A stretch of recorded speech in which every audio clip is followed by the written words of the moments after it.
আলু, পটল, মিষ্টি কুমড়ো, ঝিঙে, এই হলো পুঁই শাক। এখানে আছে কাঁঠাল বিচি, একসাথে মিশিয়ে ছেঁচড়া রান্না করব। আলুগুলো ভাজা হয়ে গেছে, একে একে সবজিগুলো দিয়ে দেবো।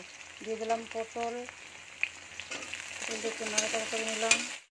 অনেকটাই ভাজা হয়ে গেছে। আর সামান্য একটু নুন দিয়ে, সামান্য একটু হলুদ দিয়ে ভালো করে ভেজে নেব। সবজিগুলো ভাজা হয়ে গেছে, এখন একটু দিয়ে দেবো পুঁই শাক। সবজিটা ভাজা হয়ে গেছে, এখন এদিকে নিচে মশলা রেডি করে নেব।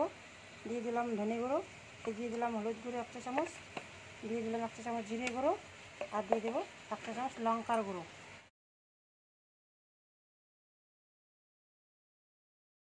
সবগুলো গুঁড়ো একসাথে দেওয়া হয়ে গেছে। এখন এতে অনেকটা গরম জল মিশিয়ে মশলাটাকে মিশিয়ে নেব। সব কিছু গরম হয়ে গেছে, দিয়ে দিলাম 5 ফোড়ন, দিয়ে দিলাম টমেটো কুচি। গেছে বাটা মশলা কাঁচা গন্ধটা চলে গেছে, দিয়ে দিলাম এই যে হলুদ, লঙ্কা, জিরা, ধনে গুঁড়া, হালকা নেড়ে চেড়ে করে এখানে আন্দাজ মতো নুন দিয়ে দেবো। মশলা থেকে তেল ছেড়ে দিয়েছে, এখন দিয়ে দেবো সবজিগুলো। এই যে ভেজে রাখা সবজিগুলো ঢেলে দিলাম, ভালো করে মিশিয়ে নিয়ে। সবজিটা হয়ে গেছে, খুব সুন্দর কালার হয়েছে। গরম মশলা দিয়ে নামিয়ে দেবো। এই যে গরম মশলার গুঁড়োটা দিয়ে দিলাম। আমি গরম মশলা ব্যবহার করি, সানরাইজ গরম মশলা।